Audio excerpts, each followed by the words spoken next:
When designing a home, we often use change of flooring to show a change of zone or define an area within the home.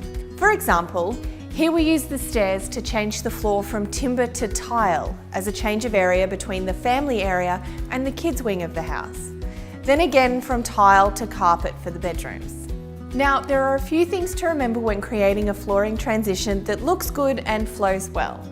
The first is colour. For an effective transition, choose flooring colours that work well together.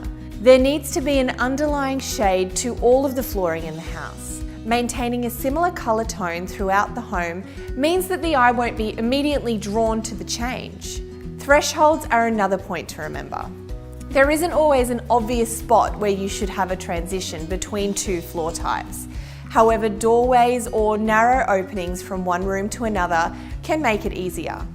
These are generally the best spots to change the floor as they often designate the start of a new room. Lastly, a slight change in floor elevation can be an opportunity for a flooring transition. Using elevation also makes it possible to have two types of flooring in the same area. For this to work, it helps if the floors gently contrast in either tone or texture.